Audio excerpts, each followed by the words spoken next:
ಸ್ನೇಹಿತರೆ, ಮೀಡಿಯಾ ಮಾಸ್ಟರ್ಸ್ಗೆ ಸ್ವಾಗತ ಸುಸ್ವಾಗತ.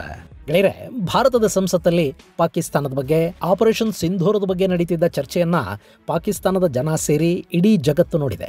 ಇದೇ ಸಂದರ್ಭದಲ್ಲಿ ಆಪರೇಷನ್ ಮಹದೇವದ ಮೂಲಕ ಪಾಕ್ ಮೂಲದ ಭಯೋತ್ಪಾದಕರನ್ನ, ಅದರಲ್ಲೂ ಪೆಹಲ್ಗಾಮ್ ಹಂತಕರನ್ನ ಹೊಡೆದು ಹಾಕಲಾಗಿದೆ. ಅಲ್ಲಿ ಸತ್ತವರ ಬಳಿ ಅವರು ಪಾಕಿಗಳೇ ಅನ್ನೋದಕ್ಕೆ ಸಾಕಷ್ಟು ಸಾಕ್ಷಿಗಳು ಸಿಕ್ಕಿವೆ. ಪೆಹಲ್ಗಾಮ್ ಅಲ್ಲಿ ದಾಳಿ ಮಾಡಿದ್ದು ಅವರೇ ಅಂತ ಹೇಳೋದಕ್ಕೆ ಕೂಡ ಫೋರೆನ್ಸಿಕ್ ಸಾಕ್ಷ್ಯಗಳನ್ನು ಸಂಗ್ರಹಿಸಲಾಗಿದೆ. ಇನ್ನು ವಿಶ್ವಸಂಸ್ಥೆಯ ಭದ್ರತಾ ಮಂಡಳಿಯ ಸ್ಯಾಂಕ್ಷನ್ ಕಮಿಟಿಯ ಮಾನಿಟರಿ ಟೀಮ್ TRF ಅನ್ನೋ ಉಗ್ರ ಸಂಘಟನೆ ಪೆಹಲ್ಗಾಮ್ ಮೇಲೆ ದಾಳಿ ಮಾಡಿತು ಮತ್ತು ಅದಕ್ಕೆ ಪಾಕ್ ಮೂಲದ ಲಷ್ಕರ್ ಎ ತೈಬಾದ ಜೊತೆ ನಿಕಟ ಸಂಬಂಧಗಳಿವೆ. ಲಷ್ಕರ್ ಸಹಯೋಗದಲ್ಲೇ ಆ ದಾಳಿ ನಡೆದಿದೆ ಅನ್ನೋ ಅಂಶವನ್ನ ತನ್ನ ವರದಿಯಲ್ಲಿ ಉಲ್ಲೇಖ ಮಾಡಿದೆ. ಇದು ಪಾಕಿಸ್ತಾನದ ಮಾನವನ್ನ ಅಂತಾರಾಷ್ಟ್ರೀಯ ಮಟ್ಟದಲ್ಲಿ ಹರಾಜು ಹಾಕ್ತಾ ಇದ್ರೆ, ಅಲ್ಲಿ ಮುಖ ಉಳಿಸ್ಕೊಳ್ಳೋದಕ್ಕೆ ಪಾಕ್ ಮತ್ತೆ ಯಥಾ ಪ್ರಕಾರ ತನ್ನ ಹಳೆಯ ಸ್ಟೈಲಲ್ಲೇ ಭಾರತದ ವಿರುದ್ಧ ಆರೋಪಗಳನ್ನು ಶುರು ಮಾಡಿದೆ. ಪಾಕಿಸ್ತಾನದಲ್ಲಿ ಬಲೂಚ್ ಪ್ರತ್ಯೇಕತಾವಾದವನ್ನು ಭಾರತ ಬೆಂಬಲಿಸ್ತಾ ಇದೆ ಅನ್ನೋದು ಪಾಕಿಸ್ತಾನದ ಫೀಲ್ಡ್ ಮಾರ್ಷಲ್ ಆಸಿಮ್ ಮುನೀರ್ ಮಾಡ್ತಾ ಇರೋ ಆರೋಪ. ಅಷ್ಟೇ ಅಲ್ಲ, ಪಾಕ್ ಸೇನೆಯ ಮಾಧ್ಯಮ ವಿಭಾಗ ಒಂದಷ್ಟು AI ವಿಡಿಯೋಗಳನ್ನು, ನಕಲಿ ವಿಡಿಯೋಗಳನ್ನು ಕ್ರಿಯೇಟ್ ಮಾಡಿ ಭಾರತದ ಹೆಸರು ಕೆಡಿಸುವ ಕೆಲಸವನ್ನು ಕೂಡ ಶುರು ಮಾಡಿದೆ. ಹಾಗಾದ್ರೆ ನಿಜಕ್ಕೂ ಭಾರತದ ಬಲೂಚ್ ಹೋರಾಟದ ಬೆನ್ನಿಗೆ ನಿಂತಿದ್ಯಾ? ಇಲ್ಲಿ ಫೀಲ್ಡ್ ಮಾರ್ಷಲ್ ಹೇಳ್ತಾ ಇರೋದೇನು? ಬಲೂಚರು ಪಾಕಿಗಳನ್ನು ಹೇಗೆ ಕಾಡ್ತಾ ಇದ್ದಾರೆ, ಬನ್ನಿ ನೋಡೋಣ.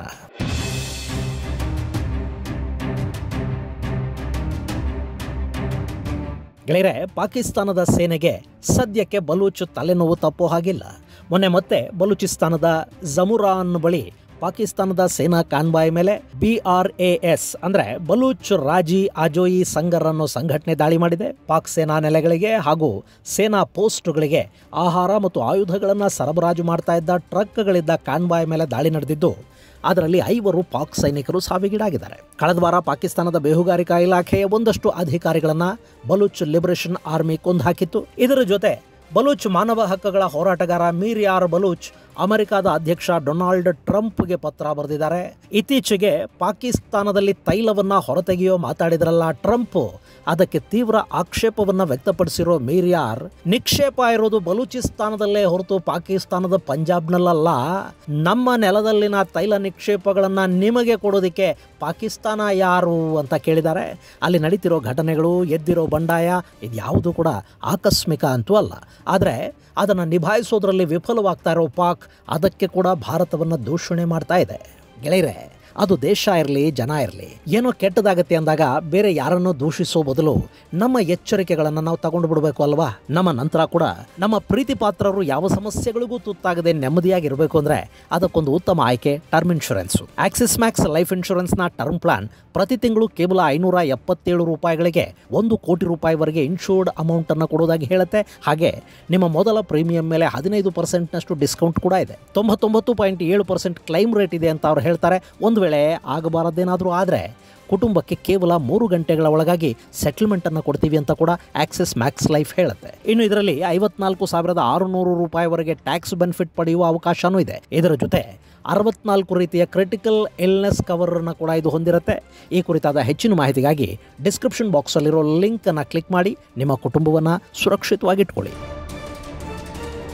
ಇನ್ನು ಪಾಕಿಸ್ತಾನದ ವಿಷಯಕ್ಕೆ ಬರೋದಾದ್ರೆ, ಪಾಪ ಅದರ ಹುಟ್ಟೆ ಒಂದು ದುರಂತ ಮತ್ತು ದುರಾದೃಷ್ಟ. ಪಾಕ್ ಹುಟ್ಟಿದ್ದು ಇಸ್ಲಾಮಿನ ಬುನಾದಿಯ ಮೇಲೆ, ಆದರೆ ಅವರು ಅದಕ್ಕೂ ನಿಷ್ಠರಾಗಿರಲಿಲ್ಲ. ದೇಶ ಹುಟ್ಟಿದ ಮೇಲೆ ಎಲ್ಲವನ್ನು ಪಂಜಾಬಿಗಳೇ ತಿನ್ನೋದಕ್ಕೆ ಶುರು ಮಾಡಿದ್ರು. ಅದು ಇನ್ನುಳಿದ ಪ್ರದೇಶಗಳನ್ನು ಬಂಡೇಳು ಹಾಗೆ ಮಾಡ್ತು. ಅದರಲ್ಲೂ ಬಲೂಚಿಸ್ತಾನಕ್ಕೆ ಅವತ್ತೂ ಪಾಕಿಸ್ತಾನವನ್ನು ಸೇರೋದಿಷ್ಟ ಇರಲಿಲ್ಲ. ಇವತ್ತು ಕೂಡ ಅವರು ಪಾಕಿಸ್ತಾನದಿಂದ ಹೊರಬರೋದಕ್ಕೆ ಹೋರಾಟವನ್ನು ಮಾಡ್ತಾ ಇದ್ದಾರೆ. ಆದರೆ ಅವರ ಮನವೊಲಿಸಿ ಅವರನ್ನು ವಿಶ್ವಾಸಕ್ಕೆ ತಗೊಳ್ಳೋ ಕೆಲಸವನ್ನು ಪಾಕಿಸ್ತಾನದ ಪಂಜಾಬಿ ನಾಯಕತ್ವ ಮಾಡ್ತಾ ಇಲ್ಲ. ಬದಲಿಗೆ ಎಲ್ಲವನ್ನು ಬಲಪ್ರಯೋಗದ ಮೂಲಕ ಮಾಡಿಬಿಡೋದಕ್ಕೆ ಪಾಕ್ ಹೋಗ್ತಾ ಇದೆ. ಬಲೂಚಿಸ್ತಾನದ ಪುರುಷರನ್ನ ಪಾಕಿಸ್ತಾನಿ ಸೇನೆ ಹೊತ್ಕೊಂಡು ಹೋಗುತ್ತೆ. ಸಣ್ಣ ಮಕ್ಕಳು ಅಲ್ಲಿ ಕೊಲೆ ಆಗ್ತಾ ಇದ್ದಾರೆ.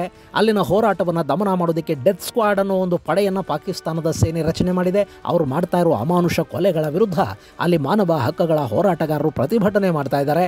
ಶಾಂತಿಯುತ ಹೋರಾಟ, ಪ್ರತಿಭಟನೆಗಳು ಕೆಲಸ ಮಾಡೋದಿಲ್ಲ ಅನ್ನೋದು ಗೊತ್ತಾದ ಮೇಲೆ Baloch liberation army, liberation front, BRAS ಮುಂತಾದ ಸಂಘಟನೆಗಳು ಸಶಸ್ತ್ರ ಹೋರಾಟವನ್ನು ಆರಂಭ ಮಾಡಿವೆ. ಅವುಗಳನ್ನು ಎದುರಿಸುವ ಶಕ್ತಿ ಈಗ ಪಾಕ್ ಸೇನೆಗೆ ಉಳ್ಕೊಂಡಿಲ್ಲ.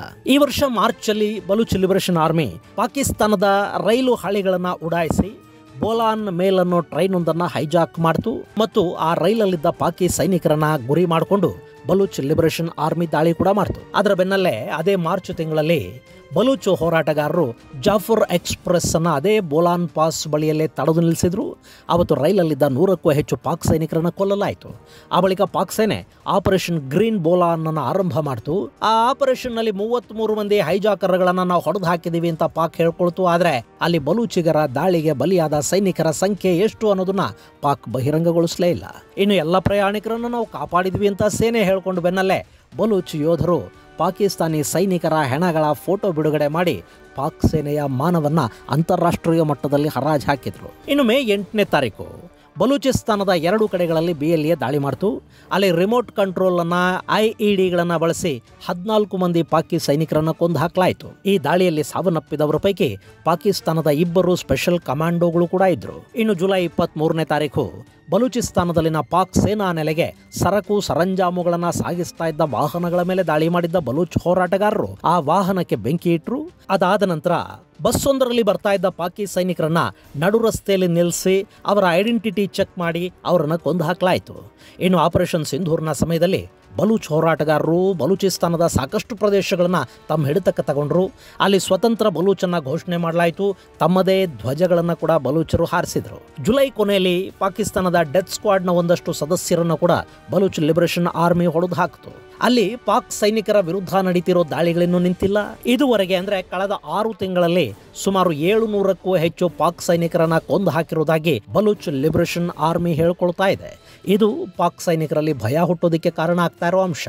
ಇನ್ನು ಮೊನ್ನೆ ಆಪರೇಷನ್ ಸಿಂಧೂರ್ ಸಮಯದಲ್ಲಿ ಸೋತು ಸುಣ್ಣ ಆದ ಪಾಕಿಸ್ತಾನ ಈಗ ಬಲೂಚ್ ಬಂಡಾಯವನ್ನು ಕೂಡ ನಿಯಂತ್ರಿಸಲಾಗದ ಪರಿಸ್ಥಿತಿಯನ್ನು ತಲುಪಿರೋದು ಅಂತಾರಾಷ್ಟ್ರೀಯ ಅವಮಾನಕ್ಕೆ ಕಾರಣ ಆಗ್ತಾ ಇದೆ. ಇಮ್ರಾನ್ ಖಾನ್ ಬೆಂಬಲಿಗರು ವಿದೇಶಗಳಲ್ಲಿ ಕೂಡ ಆಸಿಂ ಮುನೀರ್ ಮರ್ಯಾದೆಯನ್ನ ಹರಾಜು ಹಾಕ್ತಾ ಇದ್ದಾರೆ. ಚೈನಾ ಅಂತೂ ಪಾಕಿಸ್ತಾನದ ಉಪ ಪ್ರಧಾನಿಯನ್ನ ಸೇನಾ ಮುಖ್ಯಸ್ಥನನ್ನ ಕರೆಸ್ಕೊಂಡು ಉಗೀತಾ ಇದೆ. ಇಂಥ ಸಂದರ್ಭದಲ್ಲಿ ತನ್ನ ವೈಫಲ್ಯಗಳನ್ನು ಮುಚ್ಚಿಕೊಳ್ಳೋದಕ್ಕೆ ಆಸಿಂ ಮುನೀರ್ಗೊಂದು ಕಾರಣ ಬೇಕು. ಹೀಗಾಗಿ ಆತ ಇದೆಲ್ಲವನ್ನ ಭಾರತ ಮಾಡಿಸ್ತಾ ಇದೆ. ಬಲೂಚ್ ಹೋರಾಟದ ಹಿಂದೆ ಭಾರತ ಇದೆ. ನಾವು ಆಪರೇಷನ್ ಸಿಂಧೂರಲ್ಲಿ ಭಾರತವನ್ನು ಸೋಲಿಸ್ಬಿಟ್ವಿ, ಅದಕ್ಕೆ ಭಾರತ ಬಲೂಚ್ ಮೂಲಕ ಪ್ರತೀಕಾರವನ್ನು ತೀರಿಸ್ಕೊಳ್ತಾ ಇದೆ ಅಂತ ಬೊಗಳೋದಕ್ಕೆ ಶುರು ಮಾಡಿದ್ದಾನೆ. ಅಲ್ಲಿನ ಪ್ರಪಂಚ ಜ್ಞಾನ ಇಲ್ಲದ ಮದರಸಾ ಛಾಪುಗಳು ಮುನೀರನ ಮಾತುಗಳನ್ನು ನಂಬೋದಿಕ್ಕೂ ಶುರು ಮಾಡಿವೆ.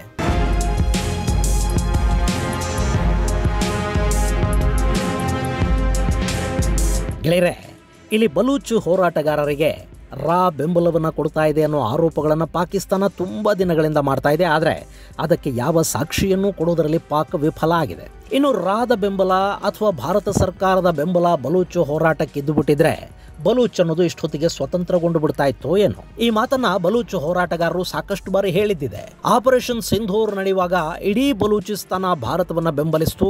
ನಾವು ನಿಮ್ಮ ಪರ ನಿಂತಿದ್ವಿ, ನೀವು ಕೂಡ ಹಾಗೆ ನಮ್ಮ ಪರ ನಿಂತುಬಿಡಿ. ನಿಮ್ಮ ಪಾರ್ಲಿಮೆಂಟ್ ಕಲಾಪಗಳಲ್ಲಿ ಒಮ್ಮೆ ನಮ್ಮ ಸ್ವಾತಂತ್ರ್ಯದ ಬಗ್ಗೆ ಮಾತಾಡಿಬಿಡಿ, ನಮಗೆ ಮಾನಸಿಕ ಹಾಗೂ ನೈತಿಕ ಬೆಂಬಲ ಸಿಗುತ್ತೆ ಅಂತ ಬಲೂಚ್ ಹೋರಾಟಗಾರರು ಅಂಗಲಾಚ್ತಾ ಇದ್ದಾರೆ. ಆದರೆ ಭಾರತ ಆ ಕೆಲಸವನ್ನು ಮಾಡ್ತಾ ಇಲ್ಲ. ಬುದ್ಧನ ನಾಡು ರೀ ನಮ್ಮದು. ನಾವು ನಮ್ಮ ಸ್ವಾತಂತ್ರ್ಯ ಹೋರಾಟವನ್ನೇ ಅತ್ಯಂತ ಶಾಂತಿಯಿಂದ ಉಪವಾಸಗಳ ಮೂಲಕ ಮಾಡಿಕೊಂಡವರು. ಹೀಗಿರುವಾಗ ಬೇರೆ ದೇಶದ ಸಶಸ್ತ್ರ ಹೋರಾಟಕ್ಕೆ ನಾವು ಸಪೋರ್ಟ್ ಮಾಡ್ತೀವ? ತೋಬಾ ಎಲ್ಲಾದರೂ ಉಂಟೆ? ಆದರೂ ಪಾಕಿಸ್ತಾನದ ಸೇನಾ ಮುಖ್ಯಸ್ಥ ಭಾರತದ ವಿರುದ್ಧ ಮಾಡ್ತಿರೋ ಆರೋಪಗಳನ್ನು ನಿಲ್ಲಿಸಿಲ್ಲ. ತಾನು ಕಳ್ಳ ಪರರನ್ನ ನಂಬ ಅನ್ನೋ ಒಂದು ಗಾದೆ ಮಾತಿದೆ ನೋಡಿ. ಹಾಗೆ ಪಾಕಿಸ್ತಾನ ತಾನು ಭಾರತದಲ್ಲಿ ಉಗ್ರವಾದವನ್ನು ಬೆಂಬಲಿಸ್ತಾ ಇದೆ ಮತ್ತು ತಾನೇ ಭಾರತದ ವಿರುದ್ಧ ಆರೋಪ ಕೂಡ ಮಾಡ್ತಾ ಇದೆ. ಇನ್ನು ಪಾಕಿಸ್ತಾನದ ಈ ಆರೋಪಗಳಿಗೆ ಭಾರತದ ವಿದೇಶಾಂಗ ಇಲಾಖೆ ತೀಕ್ಷ್ಣ ಪ್ರತಿಕ್ರಿಯೆಯನ್ನು ಕೊಟ್ಟಿದೆ. ಅಲ್ಲ, ಆಸಿಂ ಮುನೀರ್ನಂಥವನಿಂದ ಇಂಥ ಮಾತುಗಳನ್ನಲ್ಲದೆ ಇನ್ನೇನು ನಿರೀಕ್ಷೆ ಮಾಡೋದಕ್ಕೆ ಸಾಧ್ಯ ಆಗುತ್ತೆ? ಅಲ್ಲಿನ ಫೀಲ್ಡ್ ಮಾರ್ಷಲ್ ಒಬ್ಬ ಕಟ್ಮುಲ್ಲಾ, ಇನ್ನು ಅಲ್ಲಿನ ಇಂಟರ್ ಸರ್ವಿಸ್ ಪಬ್ಲಿಕ್ ರಿಲೇಷನ್ನ ಮುಖ್ಯಸ್ಥ ಜನರಲ್ ಅಹಮದ್ ಶರೀಫ್ ಚೌಧರಿ ಒಬ್ಬ ಭಯೋತ್ಪಾದಕನ ಮಗ. ಅವನ ತಂದೆ ಪಾಕಿಸ್ತಾನದ ಅಣುವಿಜ್ಞಾನಿ ಅಂತ ಗುರುತಿಸಿಕೊಂಡಿದ್ದ. ಅಣುತಂತ್ರಜ್ಞಾನವನ್ನು ನಾನಾ ದೇಶಗಳಿಗೆ ಮಾತ್ರ ಅಲ್ಲ, ಅಲ್ ಖೈದಾಗೆ ಕೂಡ ಮಾರಾಟ ಮಾಡೋದಕ್ಕೆ ಹೋಗಿದ್ದ ಅಂಥವನ ಮಗ ಜನರಲ್ ಚೌಧರಿ. ಪಾಕಿಸ್ತಾನದ ಮಾಧ್ಯಮಗಳಲ್ಲಿ, ಅಲ್ಲಿನ ಸೋಷಿಯಲ್ ಮೀಡಿಯಾಗಳಲ್ಲಿ ಭಾರತದ ವಿರುದ್ಧ ಅಪಪ್ರಚಾರದ ಯುದ್ಧವನ್ನ ಈ ಜನರಲ್ ಚೌಧರಿ ಮಾಡಿಸ್ತಾ ಇದ್ದಾನೆ. ಮೊನ್ನೆ ಹೈರ್ ಬಿಯಾರ್ ಬಲೂಚ್ ಅನ್ನೋ ಬಲೂಚ್ ಸ್ವಾತಂತ್ರ್ಯ ಹೋರಾಟಗಾರರೊಬ್ಬರ ಫೇಕ್ ವಿಡಿಯೋವೊಂದನ್ನು ಪಾಕಿಸ್ತಾನದ ISPR ಕ್ರಿಯೇಟ್ ಮಾಡ್ತು. ಈ ಹಿಂದೆ ಭಾರತ ನಮಗೆ ಬೆಂಬಲವಾಗಿ ನಿಂತಿತ್ತು, ನಮಗೆ ಆರ್ಥಿಕ ಸಹಾಯವನ್ನ, ಆಯುಧಗಳನ್ನ ಭಾರತ ಕೊಡ್ತಾ ಇತ್ತು. ಈಗ ಭಾರತ ನಮ್ಮ ಕೈ ಬಿಟ್ಟಿದೆ, ನಾವು ಭಾರತವನ್ನ ನಂಬಿಕೊಂಡು ಪಾಕಿಸ್ತಾನವನ್ನ ಒಡೆಯೋ ಕೆಲಸಕ್ಕೆ ಕೈ ಹಾಕಿದ್ವಿ ಅಂತ ಹೇಳಿದ AI ಜನರೇಟೆಡ್ ಫೇಕ್ ವಿಡಿಯೋ ಮಾಡಿಸಿ ಅದನ್ನ ವೈರಲ್ ಮಾಡೋ ಮೂಲಕ ಭಾರತದ ಹೆಸರು ಕೆಡಿಸಬೇಕು ಅಂತ ಪಾಕಿಸ್ತಾನದ ISPR ಪ್ರಯತ್ನ ಮಾಡಿದೆ. ಆದರೆ ಆ ಬಡ್ಡಿ ಮಕ್ಕಳಿಗೆ ಫೇಕ್ ವಿಡಿಯೋಗಳನ್ನು ಎಡಿಟ್ ಮಾಡೋದಕ್ಕೂ ಬರೋದಿಲ್ಲ. ಆ ವಿಡಿಯೋ ನೋಡಿದ ಕೂಡಲೇ ಇದು AI ಜನರೇಟೆಡ್ ಅನ್ನೋದು ಗೊತ್ತಾಗಿ ಹೋಗ್ಬಿಡುತ್ತೆ. ಯಾರಿಗಾದ್ರೂ ಅದು ಗೊತ್ತಾಗ್ಲಿಲ್ಲ ಅಂದ್ರೆ ಅವನು ಪಾಕಿಸ್ತಾನದ ಮದ್ರಸಾ ಛಾಪೆ ಇರಬೇಕು, ಬಿಟ್ರೆ ಬೇರೆ ಯಾರೇ ಸ್ವಲ್ಪ ತಲೆಯಲ್ಲಿ ಬುದ್ಧಿ ಇರೋರ್ಗೂ ಇದು AI generated video, fake video ಅನ್ನೋದು ಗೊತ್ತಾಗಿ ಹೋಗುತ್ತೆ. ಇಲ್ಲಿ ಭಾರತ ಉಗ್ರವಾದಕ್ಕೆ ಪ್ರಚೋದನೆಯನ್ನು ಕೊಡ್ತಾ ಇದೆ ಅನ್ನೋ ಸುಳ್ಳು ಆರೋಪಗಳ ಮೂಲಕ ಭಾರತದ ಪ್ರತಿಷ್ಠೆಗೆ ಮಸಿ ಬಳಿಬೇಕು ಅಂತ ಪಾಕ್ ಪ್ರಯತ್ನ ಪಡ್ತಾ ಇದೆ. ಇದೆಲ್ಲ ಪಾಕಿಸ್ತಾನದ ಫೇಕ್ ನೆರೇಟಿವ್ ಅಲ್ಲದೆ ಮತ್ತಿನ್ನೇನು ಅಲ್ಲ ಅಂತ ಭಾರತದ ವಿದೇಶಾಂಗ ಇಲಾಖೆ ಹೇಳಿದೆ. ಒಟ್ಟಲ್ಲಿ ಅಂತಾರಾಷ್ಟ್ರೀಯವಾಗಿ ಹರಾಜಾಗ್ತಾ ಇರೋ ಮಾನವನ ಉಳಿಸ್ಕೊಳ್ಳೋದಕ್ಕೆ ಮುಲ್ಲಾ ಮುನೀರ್ ಸರ್ಕಸ್ ಶುರುವಾಗಿದೆ. ಆದರೆ ಭಾರತವನ್ನು ನಿಲ್ಲಿಸೋದ್ರಿಂದ ಬಲೂಚ್ ಹೋರಾಟ ನಿಲ್ಲೋದು ಇಲ್ಲ, ಅದನ್ನು ನಿಲ್ಲಿಸೋದಕ್ಕೆ ಸಾಧ್ಯನೂ ಆಗೋದಿಲ್ಲ ಅಲ್ವಾ? ಗೆಳೆಯರೆ, ಮತ್ತೊಮ್ಮೆ ನಿಮಗೆ ನೆನಪು ಮಾಡ್ತಾ ಇದ್ದೀನಿ, ನಮ್ಮ ನಂತರ ಕೂಡ ನಮ್ಮ ಕುಟುಂಬವನ್ನು ರಕ್ಷಿಸುವ ಏಕೈಕ ಮಾರ್ಗ ಅಂದರೆ ಅದು ಟರ್ಮ್ ಇನ್ಶೂರೆನ್ಸು. ಅದರ ಬಗ್ಗೆ ಹೆಚ್ಚಿನ ಮಾಹಿತಿಗಾಗಿ ಡಿಸ್ಕ್ರಿಪ್ಷನ್ ಬಾಕ್ಸಲ್ಲಿನ ಲಿಂಕನ್ನು ಕ್ಲಿಕ್ ಮಾಡಿ. ಮುಂದಿನ ಸಂಚಿಕೆಯಲ್ಲಿ ಮತ್ತಷ್ಟು ವಿಶೇಷಗಳ ಜೊತೆ ಮತ್ತೆ ಭೇಟಿಯಾಗೋಣ. ಅಲ್ಲಿವರೆಗೆ ಜೈ ಹಿಂದ್, ಜೈ ಕರ್ನಾಟಕ.